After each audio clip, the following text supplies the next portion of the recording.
Hello there, fitness friends. My name is Amy Taylor, and today I have with me my honor, my pleasure to introduce you to Miss Marie Bartoletti.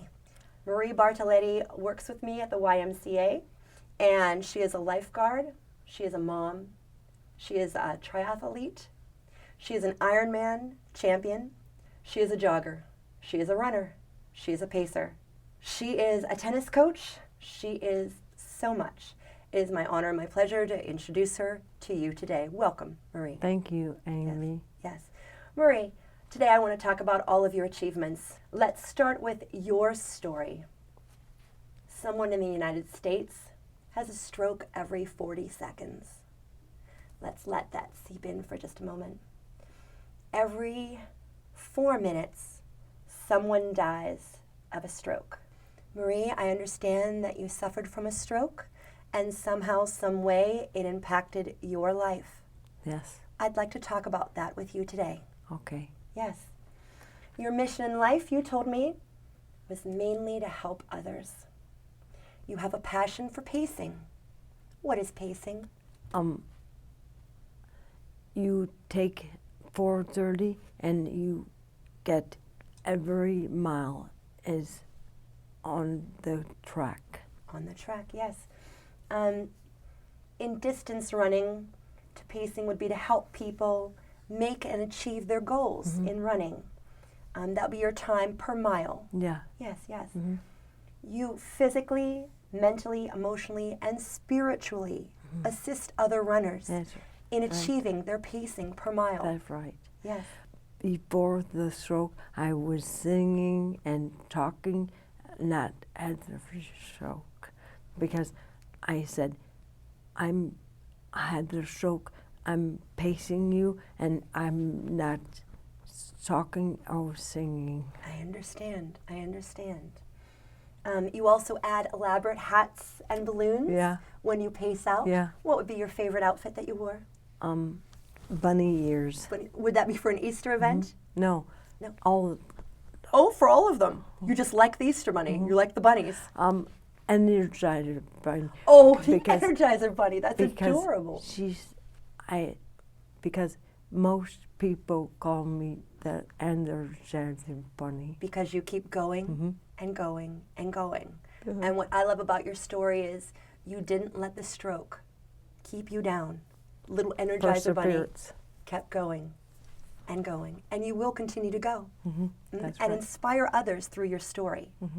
And your story is laid out before us here in a book that you wrote. How long did it take you to write this book? A year and a half. Donna is my best friend. She was my speech therapist, and she did it 5 days a week. She helped you Yes. to write? She was typing the, I was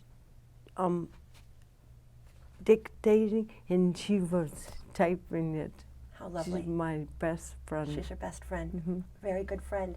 I had the great pleasure of reading your book. I had the opportunity to read your book.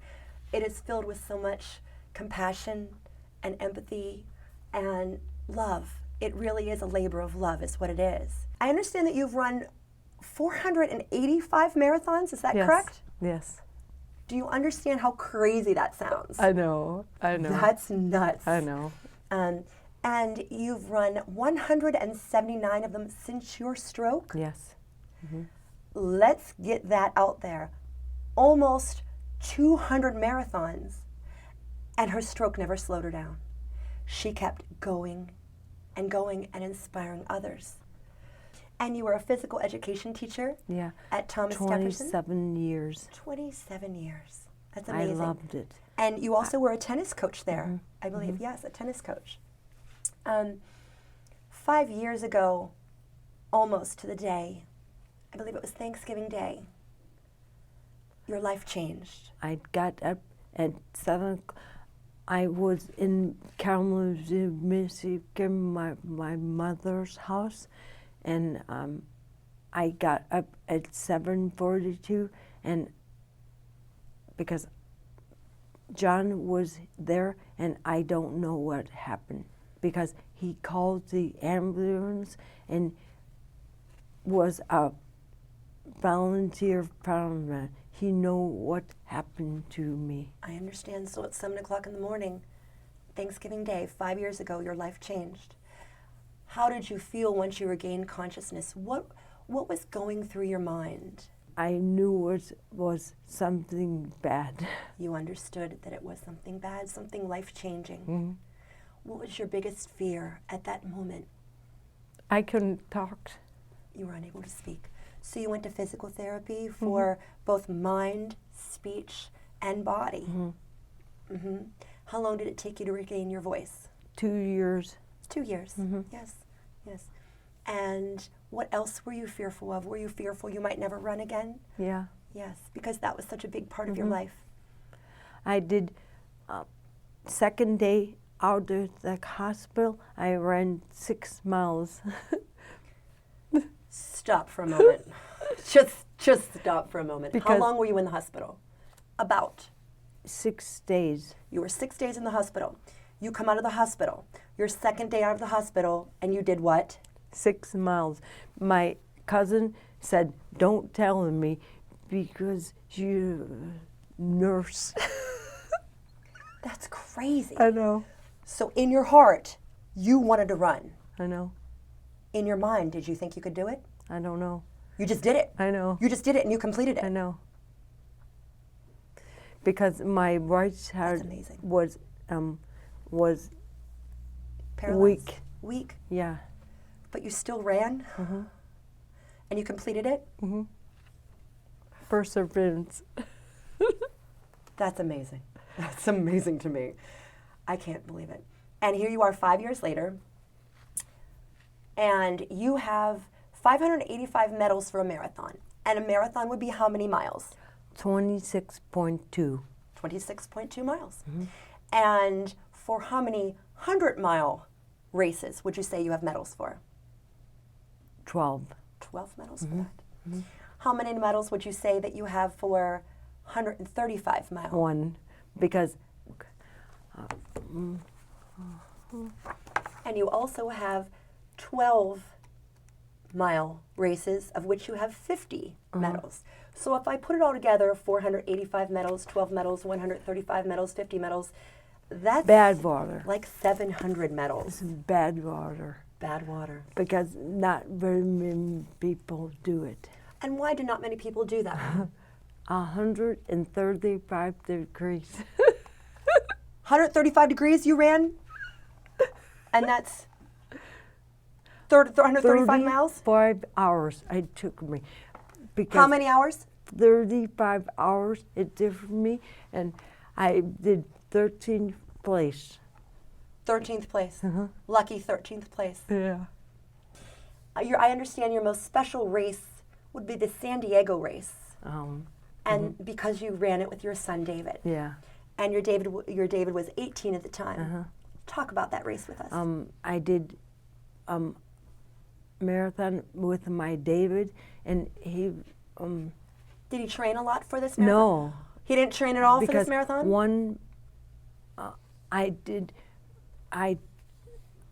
told him you had to train. It's amazing how these kids don't listen to us, right? Because one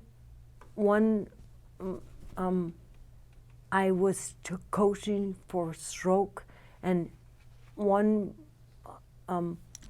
10 miles he did with my stroke Group? Stroke group. And then what happened? He fell behind? No. He went ahead? And you paced with him the entire time, right? Yes, yeah. So he did not train for this marathon. He completed the marathon. Did he love the marathon? No.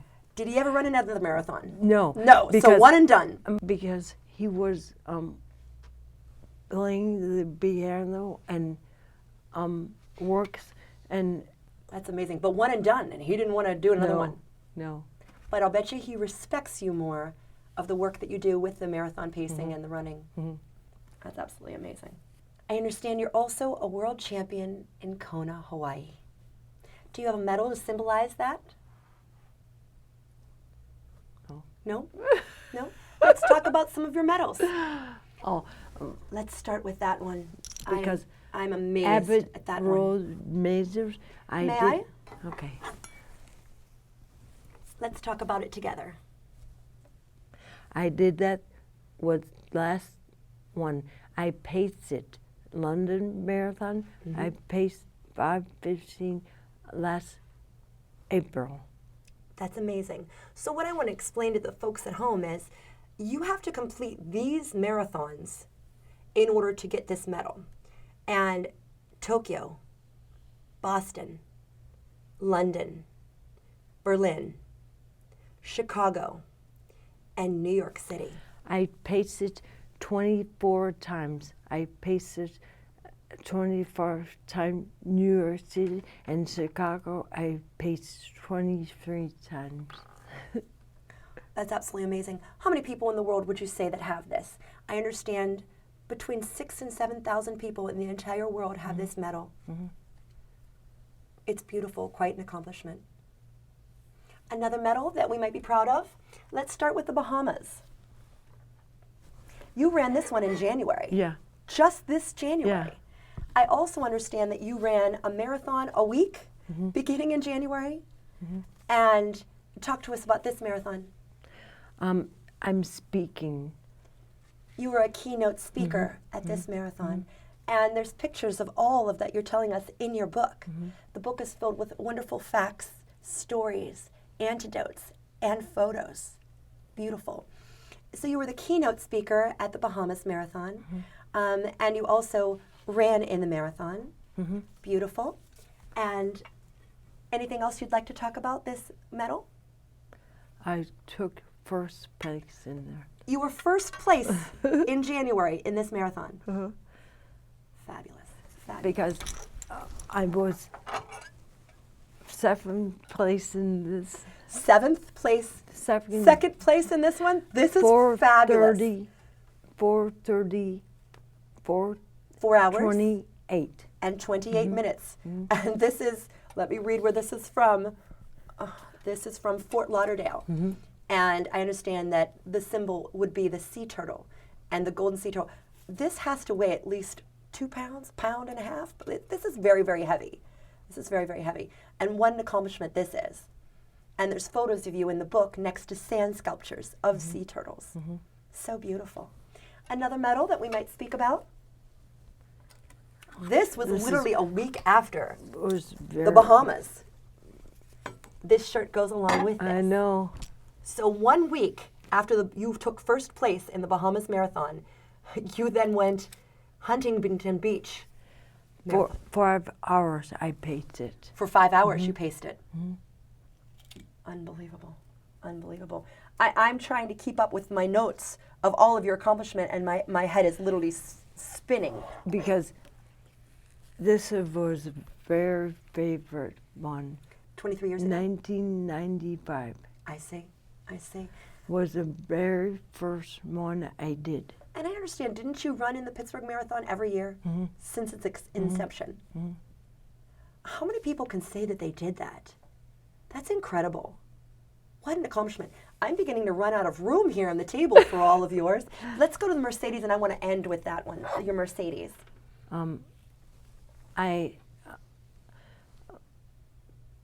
Because Jim was doing a marathon for some run he did last week.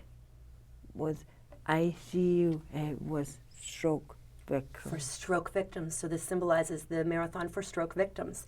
Is this the shirt that goes along with it? Yeah. Or is this, may I, my goodness sakes, all of this hardware. That's what you call lots of medals. All of this hardware here. It's mind-boggling and amazing. So this is the shirt that you wore in the stroke awareness marathon. Run fast. Fast symbolizes facial droop, arm weakness, slurred speech. Time to call 911. Stroke is a brain attack. And you wore this? How fabulous. How symbolic. That really means a lot. That really means a lot. I'm going to lay it out right here. Fabulous. And I understand that this year, in the year 2020, please let me refer to my notes, there's so much to speak about. Every week you have completed a marathon? Can I say that directly to the camera? Every week in 2020, this young lady has completed a marathon. So when you think about, do I feel like going to the gym today? No, I'm going to sit back and watch my favorite television show. I'm just going to take a nap. This lady's out there running a marathon a week. Get a close-up of this young lady. 5 marathons in 5 days. 5 marathons in 5 days. Oregon. In Oregon. Mind-boggling. And you ran a July marathon. 4th, 5th, and 6th, and 7th, and 8th. And you ran one marathon in 2 days. December 31st and January 1st in Texas. In Texas. So you 4 started the new years year in off a with a row. bang. This Athens was Now Kathy. Athens, Greece. I did Kathy. I was roommates with Kathy, and I paced her 12 years ago in Texas. Let me just take a deep breath and exhale at the phenomenon that is Marie Bartoletti. I have before me a Wheaties box with your picture on it, young lady. Right here, cycling. Tell me what this Wheaties box means to you. Another trophy on the wall? Yeah. Another medal to hang? No, it's Something very special. special because my dad bought it 20 boxes. I come home and I signed it and I gave it to his friends. Amazing, amazing. I want to tell the story about how this Wheaties box came into play. In 2003, let me take you back. There were 5,000 entrants of athletes from all over the world or all over the United States? All over the United States. All over the United States. So 5,000 people entered and were finalists in this contest. There were 10, correct, that were chosen, or 5? Because All their names are listed on here and their states on the side of the Wheaties box. And how many, 5 or 10 were invited to New York City? 1, 2, 3, 4, 2, 5. 3, 4, 5. 6. Well, the winner, of course. So 5 others were invited to New York City That's for right. what was going to be an unveiling. I know. And on the unveiling, you believed, Yeah. you truly believed that it was going to be everyone's prototype of their photo on the front of the Wheaties box. And then they were going to make a decision as to whose picture they were going to choose. And I believe there was a superstar in your presence other than yourself, Mary of course. Lou Retton. That's right. So world-renowned gymnast champion Mary Lou Retton was on stage with you. I know. And I signed it and gave it to her. did you really? There's a picture of that in the book where you two look adorable. You're no bigger than a minute, and neither is she. She was standing on a step. She was standing on a step for that picture? That's too funny. I did not know that fact. She was pregnant. Oh, she was pregnant at the time. How amazing. know. So there was the 6 of you standing up on a stage with respected and renowned Miss Mary Lou Retton, and they unveiled the Wheaties box, and you looked at it and you thought, well, that's my prototype. Until you realized that you had won the Wheaties competition, and only your picture was going to be on the front of the Wheaties box. So let me ask the people at home, the people that are sitting on the couch, still thinking if they're going to go for that walk, or that morning run, or go to the gym. I will turn you. That's right. I That's know, right. I know. I will turn you to walk. She and will train run. you to pace you to walk, to sprint, to run, to jog, to whatever you want. Miss Marie Bartoletti. And they unveiled your picture, and you realized that you had won first prize. And what was the first prize? Having picture on the front of the box. That's right. And what else was the first prize? $10,000. $10,000 in a check made out to you. So I'm guessing, Miss Marie, that you probably took that $10,000 and bought new running shoes for yourself. I gave it to the Heart Association. She donated her $10,000 winning to the American Heart Association. That tells you what kind of a person that we have sitting right here before us. One accomplishment. I understand that you set a new goal for yourself. When one goal's not enough, you decide to set another goal for yourself. And in 2004, you set a goal that you were going to complete a marathon in every state. You didn't complete that goal, did you? 2 years. So between the years of 2004 and 2005, are you telling me that you completed a marathon in every single state? 26 and 2004 and 31 in 2005. I know you want to talk about your two sons. Talk about them with us today. David and Michael. David and Michael. They're 34 and 35. David in Maine and Michael is in Tampa. They were married, and David has 2 girls, Maddie and Ella, and Michael is married, and he has Hannah and a baby who's coming along in April. How beautiful. Congratulations. That's wonderful, because I know along with your medals, your honors, your Wheatie boxes, your trophies, your t-shirts, being a mother and being a grandmother is also one of your greatest achievements. Yes. I also want to talk about, you initiated the Kids of Steel program. Yes, I did. The Kids of Steel program in Pittsburgh was initiated 14 years ago. That's right. Where you take young runners from all over and you train them. Kindergarten through 6th grade. Kindergarten through 6th grade. And you were working at TJ, school TJ. It was McCullen. yes, elementary school. And you would train them for months, and you would start off with just a mile.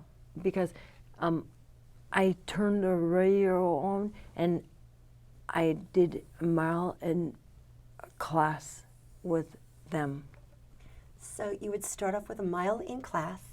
I turned the radio on. And they would jam out to the music, Yeah. so you would make it fun for the kids. How wonderful. And then you would go on and on to, how many miles did they get up to? 25. How did you get these elementary kids to run 25 miles? How can you keep the fun? How could you get the motivation there for it? Because 25 miles. It was impressive.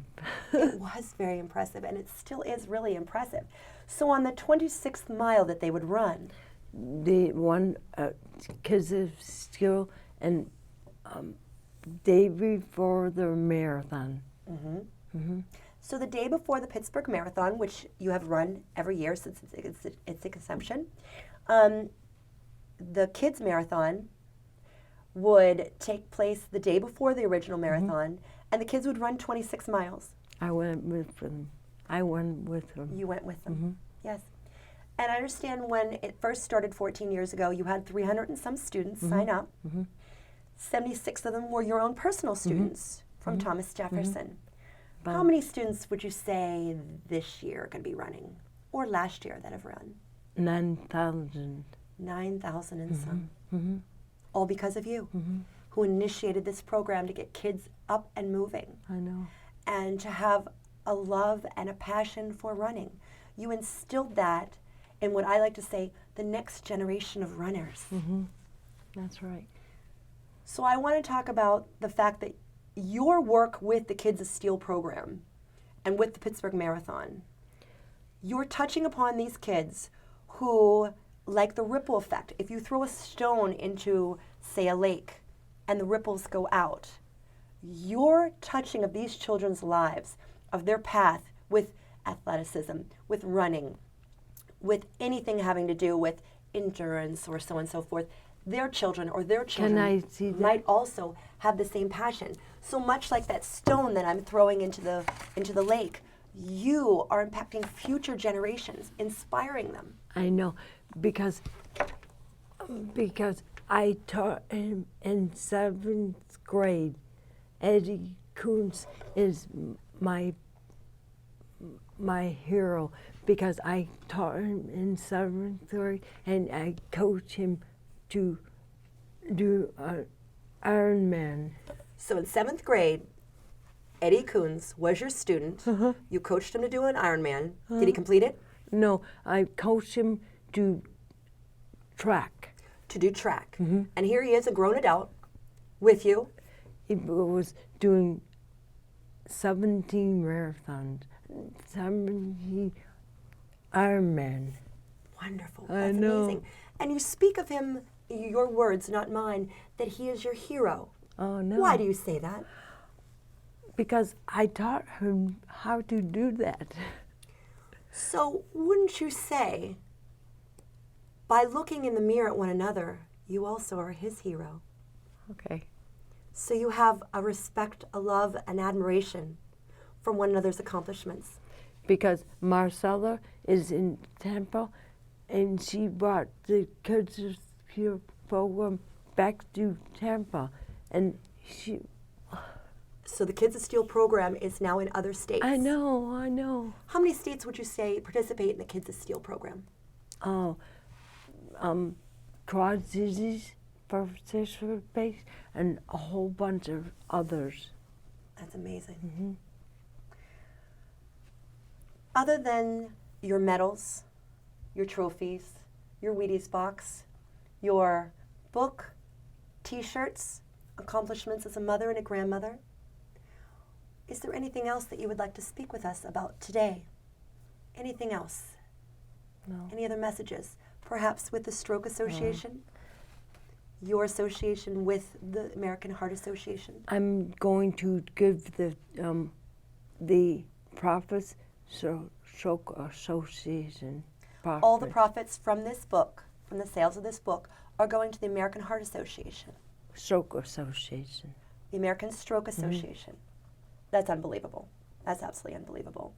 If someone were to purchase this book, if, say, a viewer out there would like to purchase this book, I have your permission to list at the bottom of the screen your phone number, your email address, or they can simply stop by the YMCA and they can ask to speak with you, where you do many book signings, and you're willing to sign the book.